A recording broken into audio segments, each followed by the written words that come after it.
حسین حسین حسین حسین حسین حسین یا حسین حسین الغریب الغریب الحسین حسین الشہید الشہید الحسین حسین الغریب الغریب الحسین حسین الشہید الشہید الحسین. لا حول ولا قوة إلا بالله العلي العظيم. أعوذ بالله من الشيطان اللعين الرجيم. بسم الله الرحمن الرحيم.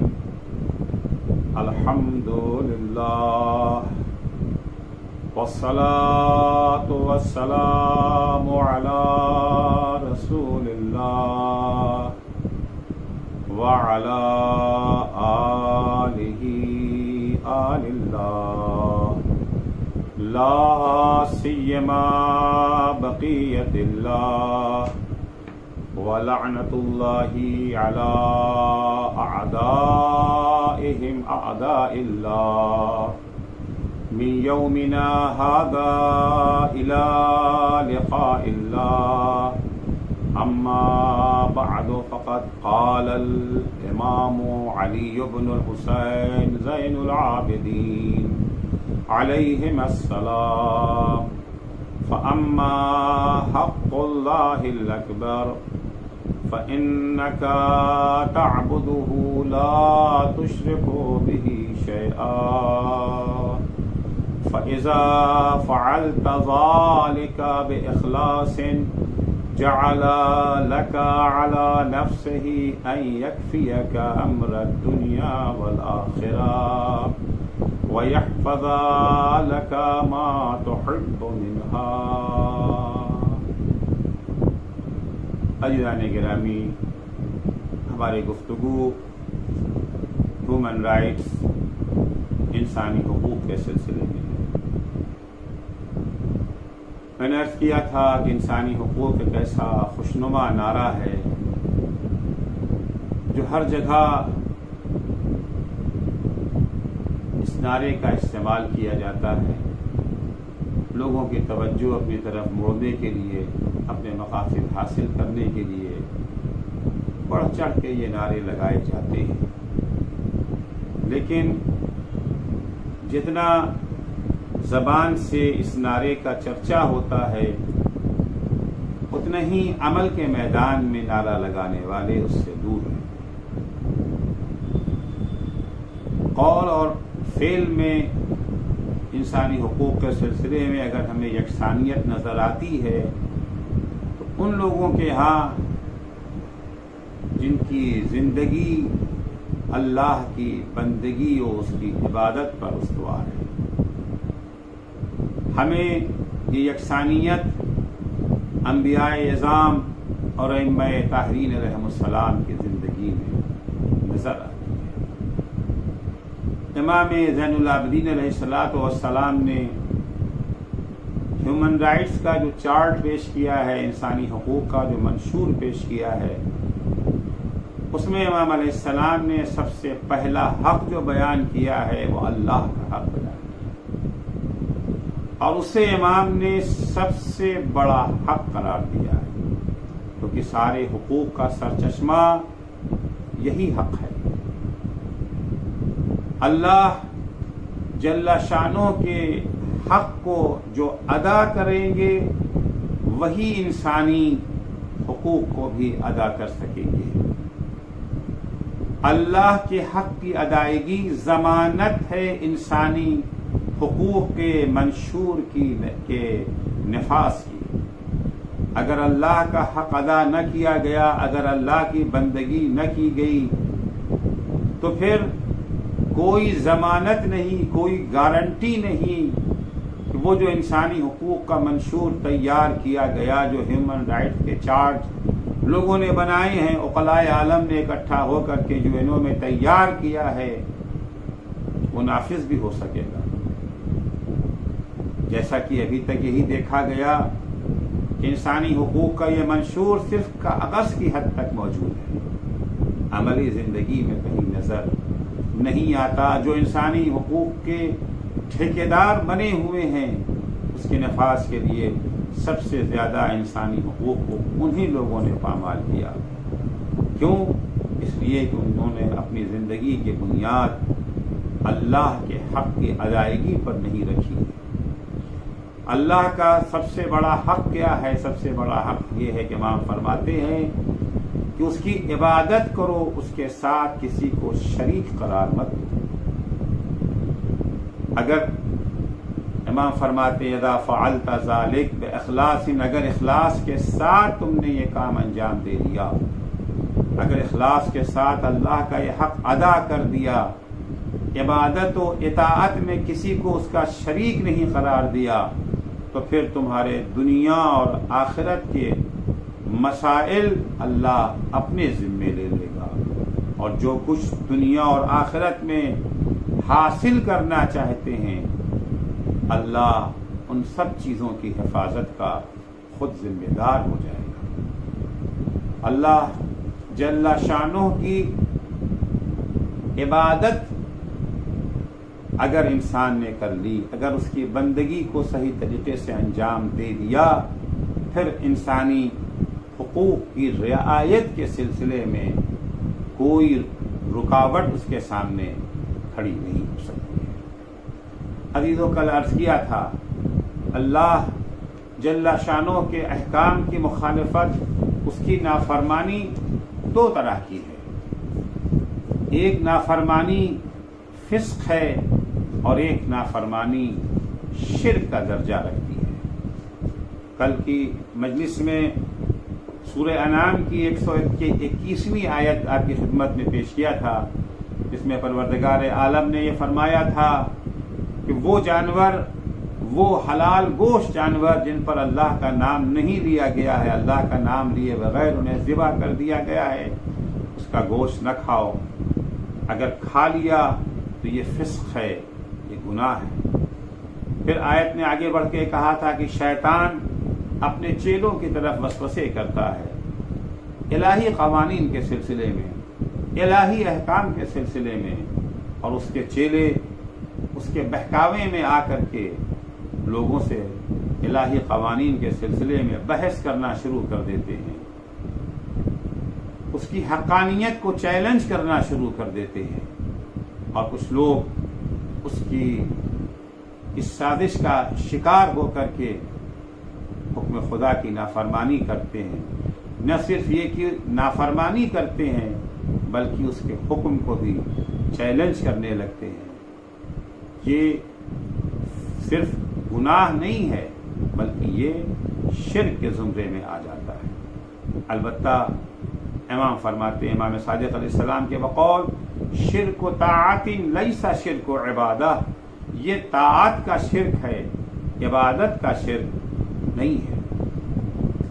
عزیزو، دنیا کا دستور یہ ہے جب کسی ملک کے عوام اپنے حکمراں کی اطاعت کرتے ہیں، اپنے فرما روا کے فرما بردار بنے رہتے ہیں، تو ان کی اس اطاعت سے، اس فرما برداری سے حکمراں کی عزت و شوکت اور اقتدار و حکومت میں اضافہ ہوتا ہے۔ لیکن جب وہ اس کی نافرمانی کرنے لگتے ہیں، اپنے حاکم کی مخالفت پر اتر آتے ہیں، سرکشی کرنے لگتے ہیں، تو یہ نافرمانی اور سرکشی حکمراں کی کمزوری اور حکومت پر اس کی پکڑ ڈھیلی ہو جانے کا باعث ہوتی ہے۔ اگر رعایا حکمراں کی اطاعت نہ کرے تو اس کا اقتدار کمزور پڑنے لگتا ہے، لیکن اللہ جل شانہ کے سلسلے میں یہ معاملہ برعکس ہے۔ جب لوگ اللہ کی اطاعت و فرما برداری کرتے ہیں تو یہ اطاعت و فرما برداری کرنے والوں ہی کی سعادت و عزت میں اضافے کا باعث ہوتا ہے۔ ان کی فرما برداری و اطاعت گزاری سے اللہ عز و جل کو کوئی فائدہ نہیں پہنچتا. اسی طرح لوگوں کی نافرمانی و سرپیچی خود ان کی ہی بدبختی و زوال کا سبب بنتی ہے. خدا کی ذات کو ذرہ برابر بھی نقصان نہیں پہنچتا. امیر المومنین حضرت علی ابن ابی طالب علیہ السلام فرماتے ہیں، اللہ کا تعارف کراتے ہوئے، اللہ کس ہستی کا نام ہے؟ غنی عن طاعتہم وآمنا من معصیتہم. اللہ ان کی اطاعت سے بے نیاز ہے اور ان کی نافرمانی کے نقصانات سے محفوظ ہے. نہ ان کی اطاعت و فرما برداری اللہ کو فائدہ پہنچاتی ہے اور نہ ان کی نافرمانی سے اس ذات والا صفات کو کوئی نقصان پہنچتا ہے.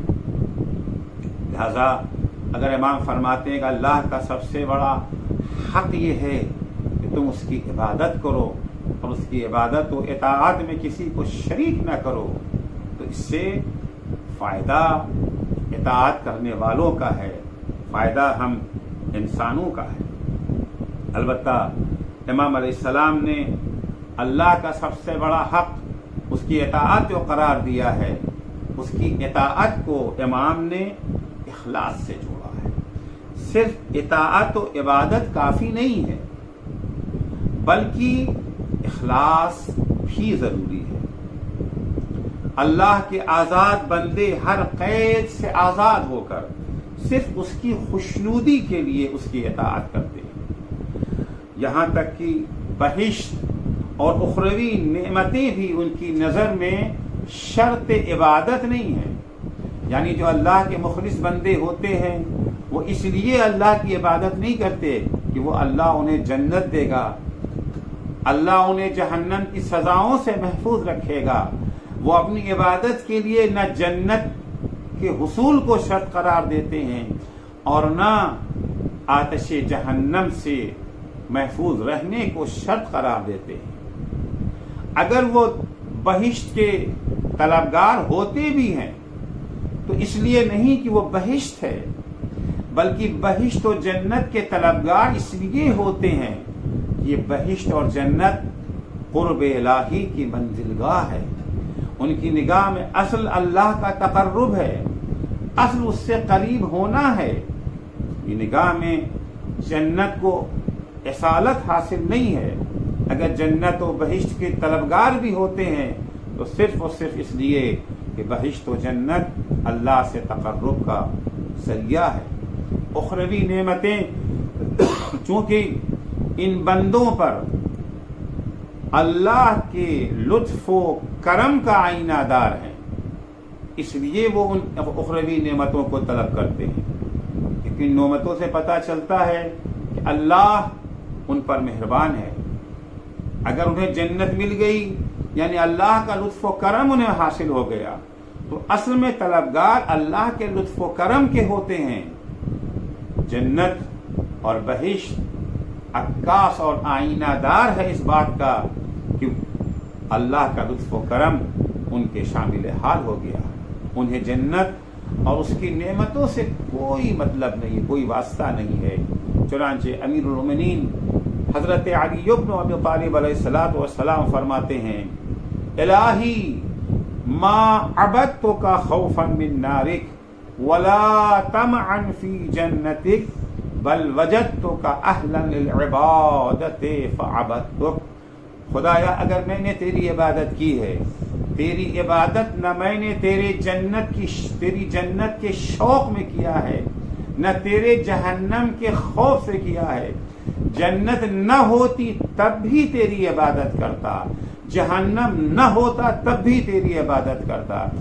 چونکہ تجھے لائق عبادت میں نے پایا ہے اس لیے میں تیری عبادت کرتا ہوں.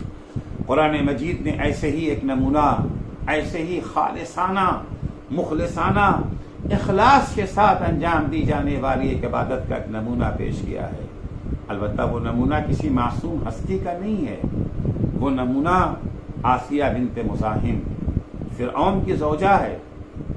جب فرعون کو آسیہ کے ایمان کا پتہ چل گیا، جناب آسیہ اپنے ایمان کو چھپائے ہوئی تھی، مخفی کی ہوئی تھی، لیکن جب ایک وہ موقع آیا کہ آسیہ کا ایمان ظاہر ہو گیا، ظاہر سی بات ہے مشک کی خوشبو چھپائے نہیں چھپتی ہے، ایمان بھی لاکھ چھپایا جائے کہیں نہ کہیں ظاہر ہو ہی جاتا ہے۔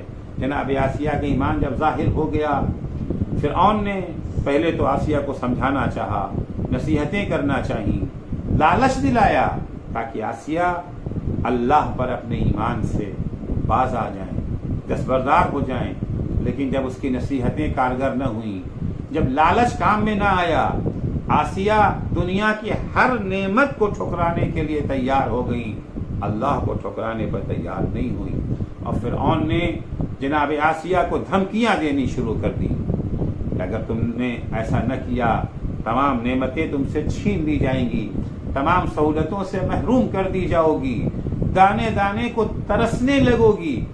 اس پر بھی جناب آسیہ باز نہ آئیں۔ اب فرعون نے اپنے تشدد اور ٹارچر کا نشانہ بنانا شروع کیا جناب آسیہ کو۔ چنانچہ ایک دن جناب آسیہ کو تپتپاتی دھوپ میں، چلچلاتی دھوپ میں، تپتی ہوئی زمین پر لٹال کر کے ہاتھوں اور پیروں میں کیلیں ٹھوک دی۔ کیل ٹھوکنے کے بعد ایک بڑا سا وزنی پتھر جناب آسیہ کے سینے پر رکھ دیا، جس سے ان کی ہڈیاں چرمرانے لگیں۔ ایسے عالم میں پھر بھی جناب آسیہ اللہ کی عبادت و اطاعت اور اس پر ایمان سے دستبردار نہ ہوئی، ہر مصیبت کو برداشت کرتی رہیں۔ ایسے عالم میں جناب آسیہ کی زبان پر جو جملے آتے ہیں اسے قرآن نے نقل کر دیا۔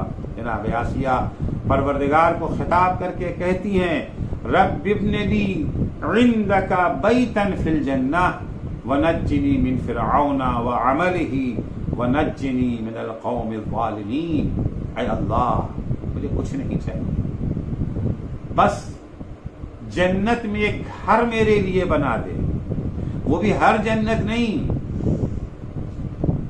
عندک بیتن فی الجنہ، رب ابن لی عندک بیتن فی الجنہ، وہ جنت بھی نہیں چاہیے جہاں خدا نہ ہو، اپنے پاس جنت میں ایک گھر میرے لیے بنا دے، مجھے فرعون سے اور اس کے بدعمالیوں سے نجات دلا دے۔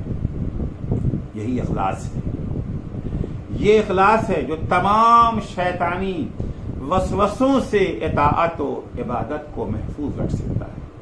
جب انسان اس منزل پر فائز ہو جاتا ہے، اخلاص اس درجے پر پہنچ جاتا ہے، پھر اس کی عبادت و اطاعت میں کسی کے شریک ہونے کا خدشہ نہیں رہ جاتا ہے۔ اگر انسان عبادت کے اس مرحلے پر فائز ہو جائے تو حالات کیسے ہی خطرناک ہوں، بڑے سے بڑا لالچ سامنے آ جائے، نہ کوئی لالچ نہ کوئی خوف اسے اطاعت خدا سے منحرف نہیں کر سکتا۔ جنت سے بڑا تو کوئی لالچ نہیں ہے اور جہنم سے بڑا کوئی خوف نہیں ہے۔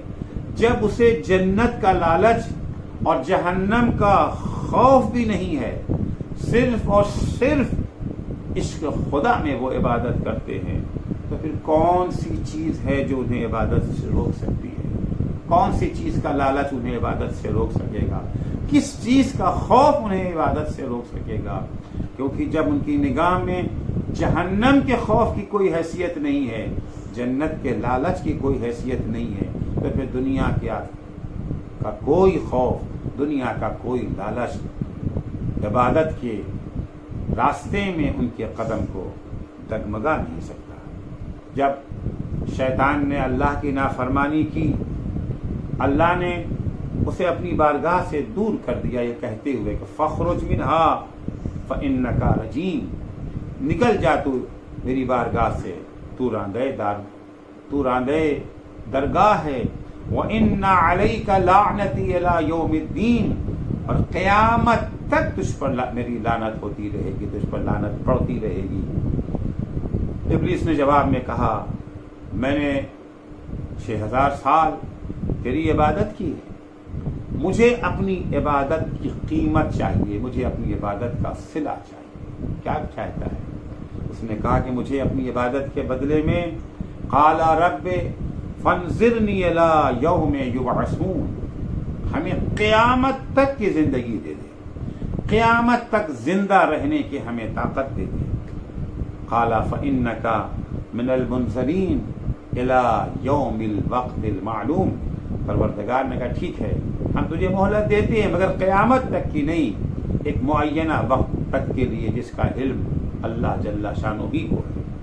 قال فبعزتک لأغوینہم اجمعین الا عبادک منہم المخلصین، ابلیس نے کہا تو پھر قسم ہے تیری عزت کی، تیری عزت و جلال کی قسم ہے، لأغوینہم اجمعین، سارے انسانوں کو میں بہکاؤں گا، الا عبادک منہم المخلصین، سوائے تیرے ان بندوں کے جو مخلص بندے ہیں۔ سورہ صاد آیت 79 سے 83 تک شیطان نے یہاں پر جو استثناء کیا ہے، سب کو بہکاؤں گا سوائے تیرے مخلص بندوں کو، تو انہیں بہکانے کی بھی کوشش نہیں کروں گا کیونکہ ان پر میرا جادو چل نہیں سکتا۔ دیکھیے دو اصطلاحیں ہیں، ایک ہے مخلص اور ایک ہے مخلص۔ مخلص کسے کہتے ہیں؟ ہم الذین صفاہم اللہ عن الشرک والمعاصی، مخلص وہ افراد ہیں جن کا بیمہ ہو چکا ہے، جو انشور ہو چکے ہیں کہ اب نہ یہ کسی گناہ میں مبتلا ہو سکتے ہیں، نہ یہ شرک کا شکار ہو سکتے ہیں۔ اللہ نے جن بندوں کو چن لیا ہے، منتخب کر لیا ہے، انہیں کہا جاتا ہے مخلص۔ مخلص اخلاص کے اس اعلی مرتبے کو کہا جاتا ہے جو برسہا برس کے جہاد نفس کے ذریعے حاصل ہوتا ہے۔ یہ وہ مرحلہ ہے، یہ وہ مقام ہے جہاں شیطان اپنے وسوسوں کی کارکردگی سے مایوس ہو جاتا ہے۔ بندہ مخلص در حقیقت الہی طور پر بیمہ ہو جاتا ہے، انشور ہو جاتا ہے، اب نہ کسی گناہ کا وہاں گزر ہے، نہ کسی قسم کے شرک کا جو ہے گزر ہے۔ مخلص یعنی اخلاص سے کام لینے والا، خالص کرنے والا، مخلص جسے خالص بنا دیا گیا، جو خالص بن گیا ہو۔ چنانچہ مخلص کی تعریف جو کی گئی ہے وہ یہ ہے کہ ہم الذین اخلصوا العبادہ للہ تعالی فلم یشرکوا بہ ولم یعصوہ۔ مخلص وہ افراد ہیں جو اپنی عبادت اللہ کے لیے خالص بناتے ہیں اور اللہ کی عبادت میں کسی کو شریک نہیں کرتے ہیں، جو اس کا گناہ نہیں کرتے ہیں، جو اس کی نافرمانی نہیں کرتے ہیں۔ یعنی مخلص عبادت کی کوشش کرتے رہتے ہیں، مخلص گناہ نہ کرنے کے لیے کوشاں رہتے ہیں، لیکن اس بات کی کوئی گارنٹی نہیں ہے، اس بات کی کوئی ضمانت نہیں ہے کہ وہ گناہ نہ کریں گے، وہ شرک کا ارتکاب نہ کریں گے۔ لیکن مخلص وہ افراد ہیں جن کے بارے میں ضمانت یہ موجود ہے، گارنٹی ہے اس بات کی کہ وہ کبھی گناہ کے قریب نہیں جائیں گے۔ ابلیس بھی کہہ رہا ہے مخلص کو تو ابلیس بہکا سکتا ہے، مخلص کو ابلیس نہیں بہکا سکتا۔ البتہ مخلص کو بہکانے کی کوشش کرے گا، ضروری وہ بہکانے میں کامیاب ہو جائے، اور مخلص کو بہکانے کی کوشش بھی نہیں کرے گا، کیونکہ مخلص کے ہاں بہکنے کی گنجائش ختم ہو گئی ہے۔ مخلص کے ہاں بہکنے کی گنجائش نہیں ختم ہوئی ہے۔ مخلص کو یہ درجہ یوں ہی نہیں ملا ہے، بلکہ اخلاص برسہا برس کے اخلاص کا نتیجہ نکلا یہ جو ہے کہ وہ مخلص کے درجے پر فائز ہو گیا۔ لفظ مخلص زیادہ تر وہاں استعمال کیا جاتا ہے جہاں انسان اصلاح نفس اور ارتقاء کے ابتدائی مراحل میں ہوتا ہے۔ قرآن مجید میں سورہ عنکبوت آیت 65 میں ارشاد ہوتا ہے فَإِذَا رَكِبُوا فِي الْفُلْكِ دَعَوُا اللَّهَ مُخْلِصِينَ لَهُ الدِّينَ فَلَمَّا نَجَّاهُمْ إِلَى الْبَرِّ فَإِذَا هُمْ يُشْرِكُونَ۔ مخلصین کا تذکرہ ہو رہا ہے۔ کچھ لوگ وہ ہیں جب سمندر کا سفر کرتے ہیں، جہاز میں بیٹھنے لگتے ہیں، انہیں خدا یاد نہیں رہتا۔ اگر کوئی بندے خدا ان سے کہے صدقہ نکال دو، فلاں دعا پڑھ لو، اللہ کا نام لے لو، ایسا کیا بکواس کی باتیں ہیں۔ ہمیں حوادث سے یہ مضبوط ترین جہاز بچائے گا۔ بسم اللہ میں کیا رکھا ہے، صدقے میں کیا رکھا ہے۔ خدا سے غافل رہتے ہیں، خدا کو یاد نہیں کرتے ہیں، لیکن جب اچانک سمندر میں طوفان اٹھ جاتا ہے اور اتنا بڑا طوفان آیا، اتنا خطرناک طوفان آیا جو جہاز کو ڈیزائن کرنے والے انجینئر کے خیال میں بھی نہیں تھا، نتیجہ یہ ہوا جہاز کے پرخچے اڑنے لگے، اب ڈوبنا یقینی ہو گیا۔ ایسے موقع میں وہی انسان جو اللہ سے غفلت برت رہا تھا، نام خدا کا جو ہے مذاق اڑا رہا تھا، اب اچانک اللہ کی طرف متوجہ ہوتا ہے پورے اخلاص کے ساتھ، دعوا اللہ مخلصین لہ الدین، پورے اخلاص کے ساتھ اللہ کو پکارتا ہے، یعنی مخلص کے درجے پر فائز ہو جاتا ہے۔ فلما نجاہم الی البر، اللہ جب اخلاص کے ساتھ پکارتا ہے انسان سنتا بھی ہے اس کی، جب اللہ نے اسے صحیح و سالم خشکی تک پہنچا دیا، فاذا ہم یشرکون، تو پھر وہ دوبارہ شرک کا شکار ہو گئے، مشرک ہو گئے، شیطان کا جادو ان پر چل گیا۔ تو مخلص پر شیطان کے جادو چلنے کا امکان ہے، لیکن مخلص وہ ہستیاں ہیں جن پر شیطان کا نہ جادو چل سکتا ہے اور نہ شیطان انہیں بہکانے کی کوشش کرتا ہے۔ تو اس نے کہہ دیا لَأُغْوِيَنَّهُمْ أَجْمَعِينَ إِلَّا عِبَادَكَ مِنْهُمُ الْمُخْلَصِينَ۔ تو مخلص وہ ہیں جہاں کے اوپر بہکنے کا امکان ہے۔ ایک دفعہ مصیبتوں میں پھنسے تو اللہ کو پکارا، نجات پانے کے بعد دوبارہ بھلا بیٹھے، جیسے تقریباً ہم میں سے اکثر لوگ ایسے ہی ہیں۔ ایک دوسرے مقام پر ارشاد ہوتا ہے سورہ بینہ آیت 5 میں مَا أُمِرُوا إِلَّا لِيَعْبُدُوا اللَّهَ مُخْلِصِينَ لَهُ الدِّينَ حُنَفَاءَ وَيُقِيمُوا الصَّلَاةَ وَيُؤْتُوا الزَّكَاةَ وَذَلِكَ دِينُ الْقَيِّمَةِ۔ ارشاد ہوتا ہے کہ انسانوں کو اللہ نے صرف اس بات کا حکم دیا ہے کہ وہ اس کی عبادت کریں، عبادت ہی نہیں، اخلاص کے ساتھ عبادت کریں، پورے اخلاص کے ساتھ عبادت کریں، حنفاء یکتا پرست بن جائیں، ان کا دھیان، ان کی توجہ صرف اور صرف اللہ جل شانہ کی طرف ہو، یقیم الصلاۃ، نماز قائم کریں، زکوٰۃ ادا کریں، کہ یہی جو ہے وہ مستحکم دین ہے، دین قیم یہی ہے۔ تو مخلص اخلاص سے بجا لانے والے اعمال کا نتیجہ ہے۔ جب ہم اعمال کو اخلاص سے بجا لانے کی کوشش کرتے رہیں گے، مسلسل جو کام کر رہے ہیں اس میں ریا نہ پایا جائے، دکھاوا نہ ہو، صرف اور صرف خدا کے لیے انجام دیں، ایک مدت کے بعد ہم مخلص کے درجے پر فائز ہو سکتے ہیں۔ یہ اسی اخلاص کا نتیجہ اور ماحصل ہے۔ اخلاص کے نتیجے میں انسان اس مقام پر پہنچ جاتا ہے، اس کے تمام افکار و اعمال اللہ کے لیے خالص ہو جاتے ہیں، اب اس میں غیر خدا کا کوئی شائبہ بھی باقی نہیں بچتا ہے۔ شیطانی وسوسے اور نفسانی خیالات اس کے لیے کوئی معنی ہی نہیں رکھتے، وہ اس کے قریب پھٹک بھی نہیں سکتے۔ شیطانی وسوسوں سے بچنے کی کوشش کا پہلا زینہ خالص عبادت ہے، اعمال میں اخلاص ہے، اس کے بغیر شیطانی وسوسوں سے نجات ممکن نہیں ہے۔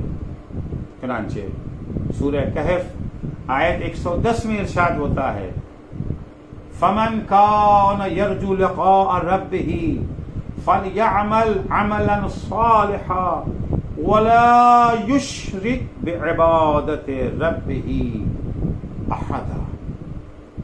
جو اللہ سے ملاقات کی امید رکھتے ہیں، یعنی جنہیں اس بات پر یقین ہے قیامت کے دن اللہ کی بارگاہ میں انہیں پیش ہونا ہے، حاضر ہونا ہے، تو انہیں چاہیے جو یقین رکھتے ہیں کہ وہ عمل صالح بجا لائے۔ عمل صالح کافی نہیں ہے، اخلاص کے ساتھ عمل صالح بجا لائے۔ وَلَا يُشْرِكْ بِعِبَادَةِ رَبِّهِ أَحَدًا، اور اپنے پروردگار کی عبادت و اطاعت میں کسی کو شریک قرار نہ دیں۔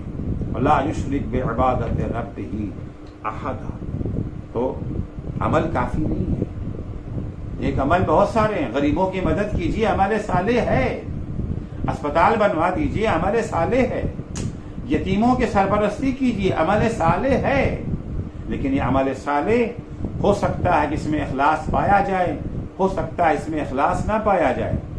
اگر عمل یتیموں کی سرپرستی، اسپتالوں کی تعمیر، غربا کی مدد کا مقصد دنیاوی فائدے اٹھانا ہے، دکھانا ہے، آنے والے الیکشن میں لوگوں کا ووٹ حاصل کرنا ہے، مقبولیت و محبوبیت حاصل کرنا ہے، تو عمل صالح تو ہے مگر خالص عمل صالح نہیں ہے۔ اس عمل صالح کی اللہ کی نگاہ میں کوئی قدر و قیمت نہیں ہے۔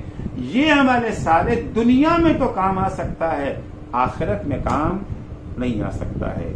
اخلاص کی اہمیت کے سلسلے میں رسول خدا صلی اللہ علیہ وآلہ وسلم کے ایک حدیث آپ کی خدمت میں پیش کر رہا ہوں۔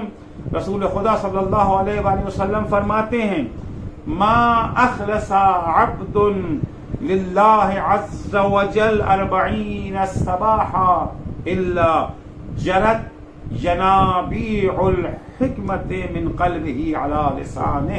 اخلاص کا اثر، اخلاص کا فائدہ کیا ہے؟ جب کبھی کوئی انسان 40 دن تک عمل بجا لائے صرف اور صرف اللہ کے لیے، 40 دنوں تک اگر انسان اللہ کے لیے اخلاص کے ساتھ عمل بجا لائے، کسی کو اس میں شامل نہ کرے، نہ اپنے نفس کو شامل کرے، نہ غیر کو شامل کرے، اس کا انعام اللہ کی طرف سے یہ ملے گا، اللہ اس کے دل کے سوتوں سے اس کی زبان کے اوپر حکمت کے چشموں کو جاری کر دے گا۔ اخلاص کا فائدہ عرض کیا کہ ایک فائدہ وہ تھا کہ انسان مخلص بن جاتا ہے، جہاں شیطان کے بہکانے کا امکان ختم ہو جاتا ہے۔ دوسرا فائدہ امام پیغمبر یہ فرماتے ہیں کہ حکمت کے چشمے اس کی زبان پہ جاری ہو جائیں گے۔ ظاہر سی بات ہے، جب انسان حکمت کی دولت سے مالا مال ہو جائے گا، پھر وہ انسان کبھی بھی کسی غیر کو اللہ کا شریک قرار نہیں دے گا۔ صرف اخلاص کا حاصل کر لینا بھی کافی نہیں ہے۔ عبادت ضروری، تنہا عبادت کافی نہیں، عبادت کے ساتھ ساتھ اخلاص کا پایا جانا ضروری ہے۔ اخلاص بھی کافی نہیں ہے، بلکہ اخلاص کے ساتھ اخلاص کا باقی رکھنا ہی ضروری ہے۔ ہو جاتا ہے کبھی انسان نے ایک دن بڑے اخلاص کے ساتھ نماز پڑھ لی، بڑے خلوص سے روزہ رکھ لیا، پورے اخلاص کے ساتھ ایک دن انسان نے اللہ کے بندوں کی مدد کر دی، لیکن اس اخلاص کو باقی رکھنا ہی ضروری ہے۔ ایک دن کا اخلاص کافی نہیں ہے، کیونکہ چیز جتنی قیمتی ہوتی ہے اتنا ہی اس سے بڑا خطرہ لاحق ہوتا ہے۔ اخلاص بڑی قیمتی چیز ہے، لہذا جتنی قیمتی شے ہے اخلاص، اتنا ہی اس اخلاص کو خطرہ بھی درپیش ہے۔ چنانچہ حدیث میں ہے، الناس کلہم ہالکون، قیامت کے دن جتنے لوگ ہیں سب ہلاک ہو جائیں گے، سب جہنم میں جائیں گے، الا العالمون الا العاملون، سب جہنم میں جائیں گے سوائے ان لوگوں کے جو عالم ہیں، جو عالم ہیں۔ پھر اس کے بعد ارشاد ہوتا ہے، والعالمون کلہم ہالکون الا العاملون، قیامت کے دن سب ہلاک ہو جائیں گے سوائے علماء کے، جو صاحبان علم و دانش ہیں، وہ ہلاک نہ ہوں گے. پھر ارشاد ہوتا ہے وَالْعَالِمُونَ كُلُّهُمْ هَالِكُونَ إِلَّا الْعَابِدُونَ، لیکن علماء بھی سب ہلاک ہو جائیں گے سوائے ان علماء کے جو علم کے ساتھ ساتھ دولت عمل سے بھی مالا مال ہیں. صرف علم نہیں ہے ان کے پاس. اگر بہت سارے افراد ہیں انہیں معلوم ہے کہ جھوٹ بولنا گناہ ہے مگر جھوٹ بولتے ہیں، غیبت کرنا گناہ ہے مگر غیبت کرتے ہیں، تہمت لگانا گناہ ہے مگر تہمت لگاتے ہیں، کسی کا مال ہڑپ لینا گناہ ہے پھر بھی لوگوں کا مال غصبی طور سے ہڑپ جاتے ہیں، جانتے ہیں کہ نماز پڑھنا واجب ہے نہیں پڑھتے ہیں، روزہ رکھنا واجب ہے نہیں رکھتے ہیں، پتہ ہے کہ پردہ واجب ہے، پردے کی اہمیت کو جانتی ہیں خواتین. مجلسوں میں سب سے زیادہ اس وقت روتی ہیں جب جناب زینب کی چادر چھننے کا مصائب بیان کیا جاتا ہے. اس کا مطلب ہے کہ ان کی نگاہ میں پردے کی اہمیت ہے. اگر پردے کی اہمیت ہی نہیں ہے تو پھر اس میں یہ جو رونے کی کون سی بات ہے؟ اگر بے پردگی ترقی ہے، اگر بے پردگی نعمت ہے، اگر بے پردگی آزادی ہے پھر تو شبر کا شکریہ ادا کرنا چاہیے کہ اس نے جناب زینب کو آزادی دے دی. پھر رونے کا کیا سبب ہے؟ نہیں، ہماری خواتین سب سے زیادہ اسی وقت روتی ہیں جب جناب زینب کی بے پردگی کی تذکرہ آتا ہے. مرد بھی اسی وقت روتے ہیں. اس کے باوجود بعض خواتین جناب زینب پہ رونے والی خواتین ان کی بے پردگی پر رونے والی خواتین پردہ نہیں کرتی، یا وہی مرد جو جناب زینب کی بے پردگی پر آنسو بہاتے ہیں، دہاڑے مارتے ہیں، اپنی بہو بیٹیوں کو بے پردہ گھماتے رہتے ہیں، ان کے کان پر جو نہیں رینگتا. تو علم ہے مگر عمل نہیں ہے. پیغمبر فرماتے ہیں قیامت کے دن سب ہلاک ہو جائیں گے، سب جہنم میں جائیں گے. اتنا اطمینان سے بیٹھے نہ رہیں سوائے علماء کے، سوائے ان لوگوں کے جن کے پاس دین کی معرفت ہے، شریعت کو جانتے ہیں. پھر فرماتے نہیں یہ دین کے جاننے والے بھی سب جہنم میں جائیں گے سوائے ان لوگوں کے جو دین کو جانتے بھی ہیں اور دینی تعلیمات پر عمل بھی کرتے ہیں. وَالْعَامِلُونَ كُلُّهُمْ هَالِكُونَ إِلَّا الْمُخْلِصُونَ. پھر فرماتے کہ یہ عمل کرنے والے بھی سب جہنم میں جائیں گے. نماز پڑھتے ہیں، روزہ رکھتے ہیں، حج بجا لاتے ہیں، غربا کی مدد کرتے ہیں، خمس و زکوٰۃ دیتے ہیں، مجلس پڑھتے ہیں، مجلس کرتے ہیں، مجلس سنتے ہیں، یہ بھی جہنم میں جائیں گے. الا المخلصون، سوائے ان لوگوں کے جو اخلاص کے ساتھ عمل کرتے ہیں، نماز پڑھتے ہیں اخلاص سے، روزہ رکھتے ہیں اخلاص کے ساتھ، مجلسیں کرتے ہیں اخلاص کے ساتھ، مجلسیں پڑھتے ہیں اخلاص سے، مجلسیں سنتے ہیں اخلاص سے، تبرک بانٹتے ہیں اخلاص سے. کمپٹیشن میں نہیں تبرک بانٹتے. ان کے یہاں یہ بٹا تھا تبرک تو ہم اس سے اچھا بانٹیں گے.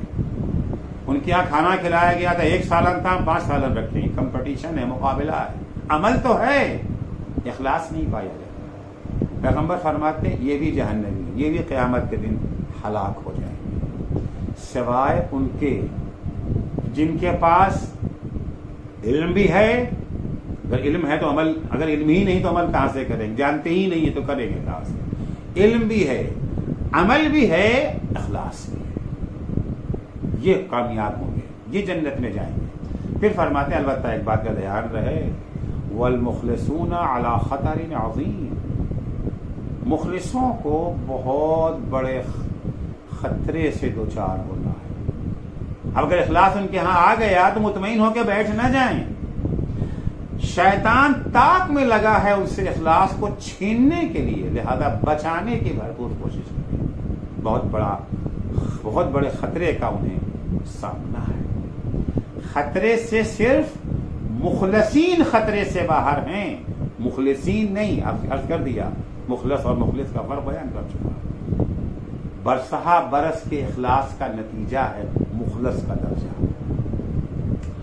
خلوص بہت بڑا سرمایہ ہے، بہت بڑی نعمت ہے. یہ جس کے ہاں یہ نعمت پیدا ہو جائے، جو اخلاص کی دولت سے مالا مال ہو جائے، اسے خدا کا شکر ادا کرنا چاہیے اور اس قیمتی سرمایہ کو بچانے کی بھرپور کوشش کرنی چاہیے. چوکنا رہنا چاہیے.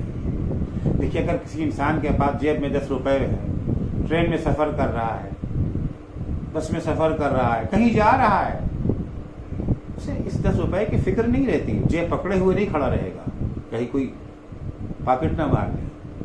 لیکن اگر اس کے جیب میں 1 لاکھ روپے رکھے ہوئے ہیں، ظاہر سی بات ہے مضبوطی کے ساتھ جیب پر ہاتھ رکھے گا، دائیں بائیں دیکھتا رہے گا، کوئی جیب کترا تو نہیں آ رہا ہے، کوئی پاکٹ مار تو نہیں آ رہا ہے، کیونکہ 10 روپے کو خطرہ نہیں ہے، لیکن 1 لاکھ روپے کو خطرہ ہے.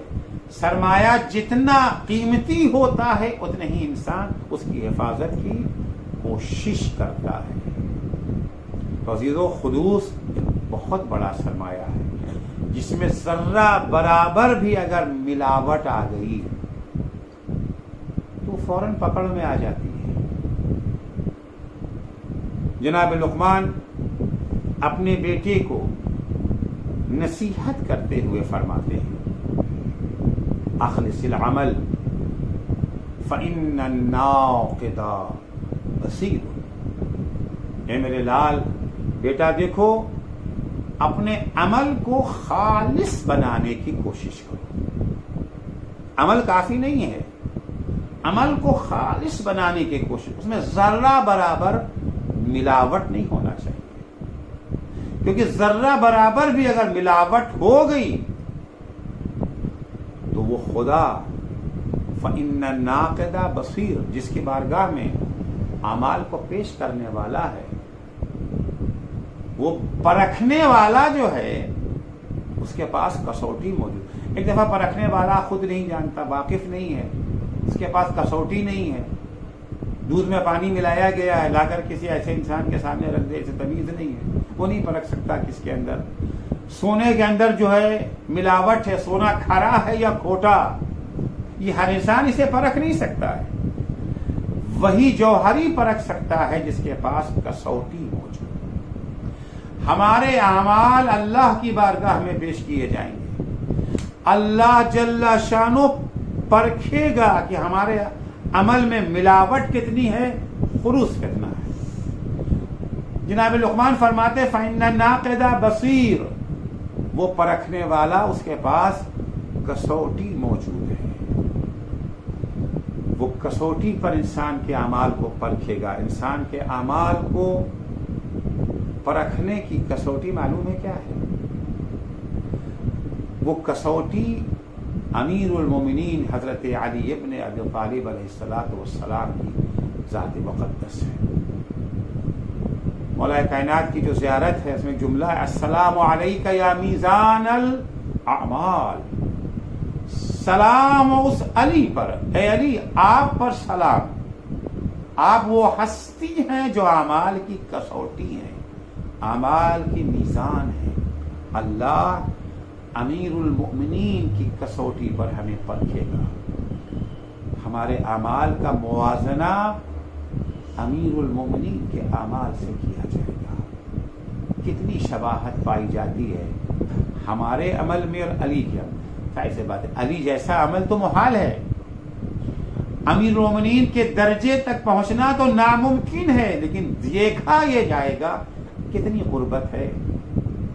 جب سونے کو پرکھتے ہیں نا تو دیکھا جاتا ہے کتنے کیرٹ کا ہے، 18 کیرٹ کا ہے، 22 کیرٹ کا ہے، 24 کیرٹ کا ہے. جتنا کیرٹ بڑھتا جاتا ہے اتنی قیمت بڑھتی جاتی ہے.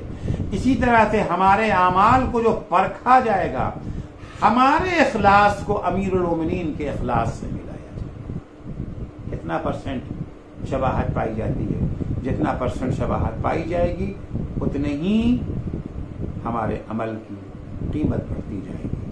اسی لحاظ سے ہمیں قیامت کے دن جو ہے وہ درجات عطا ہوں گے.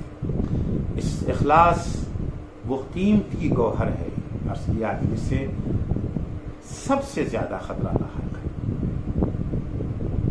کیونکہ خطرہ انہی چیزوں کو ہوتا ہے جو قیمتی ہوتی ہیں. گھر میں موجود اشیاء، جو چیز ہمارے گھر میں پائی جاتی ہیں، اگر وہ معمولی قیمت کی ہے تو انہیں کوئی خطرہ لاحق نہیں ہوتا. اگر گھر میں چور گھس بھی آیا تو وہ ان بے وقت اور کم قیمت چیزوں کو خاطر میں بھی نہیں لاتا، اور ہم بھی ان کی حفاظت کی کوشش نہیں کرتے ہیں بے قیمت چیز اگر پڑی ہوئی ہے. لیکن ہمارے گھر میں اگر کوئی نایاب ہیرا ہے، کوئی قیمتی زیور ہے، تو ظاہر سی بات ہے اس کی حفاظت کی بھی بھرپور کوشش کرتے ہیں۔ ان کے گھر میں کچھ نہیں ہوتا، وہ اپنے گھر کا دروازہ بند کرنا بھی جو ہے بھول جاتے ہیں، تالا لگانا تو دور کی بات ہے۔ لیکن جن کے گھر میں کروڑوں اور اربوں کا دھن دولت ہوتا ہے، وہ سینکڑوں باڈی گارڈ رکھتے ہیں اپنے گھر کو۔ کیوں؟ اس لیے کہ ان کے گھر کے اندر مال قیمتی مال ہے۔ لہذا اخلاص وہ گوہر گرا بہا ہے جسے چاروں طرف سے طرح طرح کے خطرات نے گھیر رکھا ہے۔ اخلاص قیمتی بھی ہے اور اخلاص کے لیے خطرہ بھی ہے۔ عزیزو، جب انسان کے اندر اخلاص پیدا ہو جاتا ہے تو انسان نہ دنیا کی کوئی دولت اسے اپنی طرف کھینچ پاتی ہے، نہ دنیا کا کوئی خوف، کوئی ڈر اسے یہ جو ہے متاثر کر پاتا ہے۔ صرف اور صرف اسے ایک ہی خطرہ رہتا ہے کہ کہیں اس کے ہاتھ سے یہ گوہر گرا بہا چلا نہ جائے، بس اس کے علاوہ اسے کوئی خطرہ نہیں رہتا۔ نہ اسے اپنی جان کی پرواہ رہ جاتی ہے، نہ اسے اپنے مال کی فکر رہ جاتی ہے۔ جان بھی قربان کرنے کو تیار ہو جاتا ہے، مال بھی قربان کرنے کو تیار ہو جاتا ہے، حد تو یہ ہے عزت و آبرو بھی قربان کرنے کو تیار ہو جاتا ہے۔ سرکار سید الشہداء حضرت امام حسین علیہ الصلوۃ والسلام عاشور کے دن امام نے ایک نعرہ بلند کیا تھا۔ امام فرماتے ہیں الموت اولی من رکوب العار۔ یہ جملہ عام طور سے ہمارے ہاں اس شعر کے دو مصرے ہیں، ایک مصرع عام طور سے مشہور ہے، دوسرا مصرع کم تر ہی پڑھا جاتا ہے۔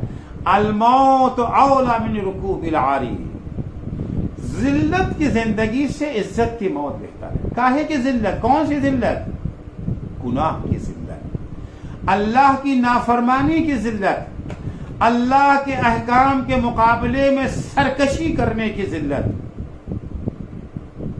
اگر حالات ایسے پیدا ہو جائیں یا اللہ کی نافرمانی کریں، اس کے احکام کے مقابلے میں سرکشی کریں، اللہ کے قوانین کو قدموں تلے رون دیں، یا پھر موت کو گلے لگا لیں، امام فرماتے الموت اولی من رکوب العار۔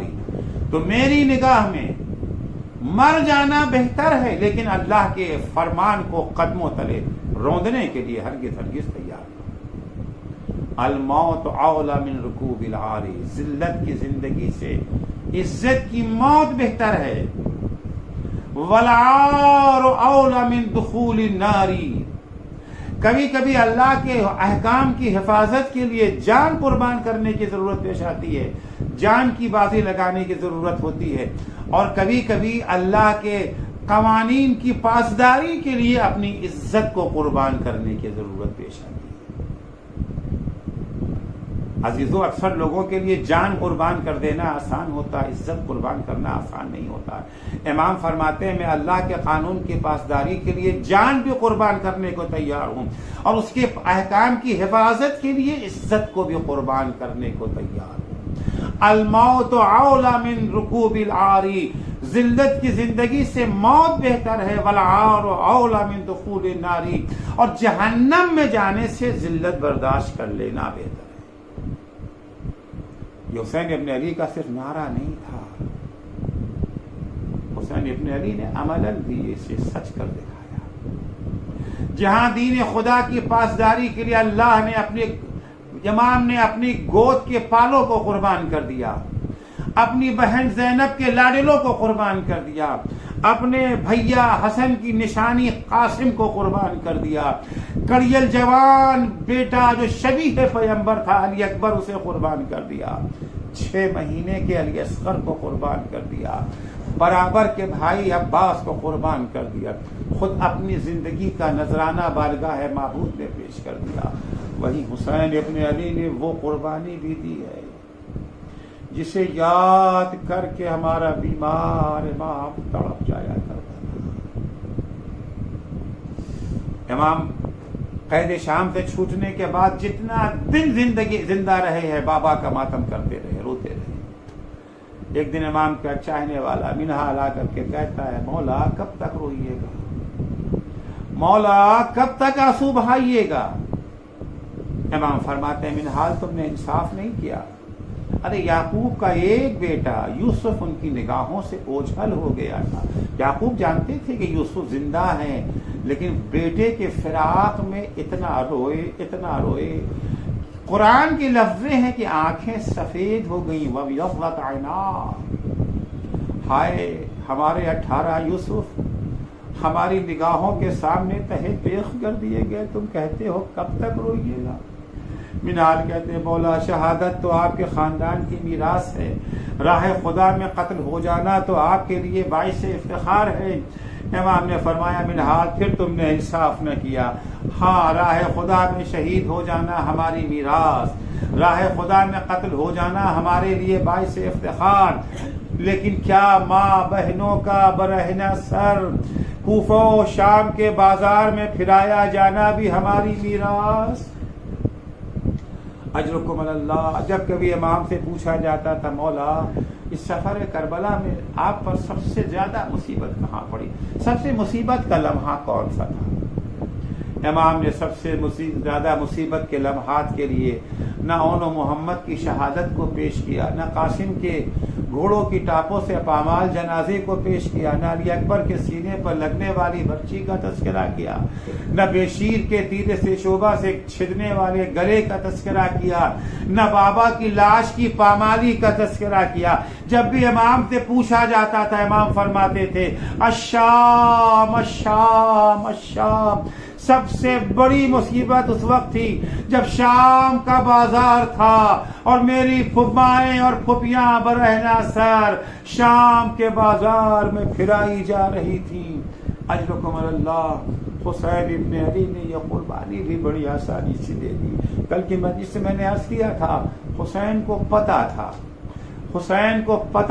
کہ زینب کے سر سے چادر چھنے گی، ایسا نہیں تھا کہ حسین جانتے نہیں تھے۔ محمد حنفیہ کے جواب میں یہی تو کہا تھا نا ان اللہ شاء ان یراہن سبایا، اللہ کی منشا یہی ہے کہ میری بہنیں اسیر کی جائیں۔ لہذا کربلا میں اگر حسین زینب و کلثوم و سکینہ کو لے کے آئے تھے، حسین جانتے تھے کہ زینب کے سر سے چادر چھنے گی، حسین جانتے تھے کہ ام کلثوم کے بازوؤں پہ رسن بنے گی، حسین جانتے تھے سینے پہ سونے والی سکینہ کے رخسار پہ تماچے لگیں گے، لیکن دین خدا کی حفاظت کے لیے حسین ابن علی ساری قربانیاں دینے کے لیے تیار ہو گئے۔ الا لعنت اللہ علی قوم الظالمین وسیعلم الذین ظلموا ای منقلب ینقلبون۔ بار الہ تجھے واسطہ ہے محمد و آل محمد علیہ السلام کا، ہماری اس مختصر سی عبادت کو قبول فرما۔ بار الہ ہمیں توفیق عنایت فرما کہ ہم تیری عبادت کو اخلاص کے ساتھ انجام دے سکیں۔ خدایا ہمارا شمار عالموں میں ہو، البتہ وہ عالم جو عمل کرنے والے عالم ہیں، اور وہ عمل کرنے والے عالم جو اخلاص کے ساتھ عمل بجا لاتے ہیں۔ بار الہ ہمیں دولت اخلاص کی حفاظت کی صلاحیت عنایت فرما۔ معبود شیعیان حیدر کرار، محبان اہل بیت اطہار، زائران سید الشہداء، عزاداران مظلوم کربلا، دنیا میں جہاں کہیں بھی ہوں ان کی جان، مال، عزت، آبرو کی حفاظت فرما۔ مراجع کرام اور رہبر معظم انقلاب اسلامی کی حفاظت فرما۔ امام زمانہ کے ظہور میں تعجیل فرما۔ جب حضرت کا ظہور ہو تو ہمارے اعمال ایسے ہوں کہ ہم حضرت کے اصحاب و انصار میں شمار ہو سکے۔ اللہم عجل فی فرج مولانا صاحب الزمان واجعلنا من اعوانہ وانصارہ۔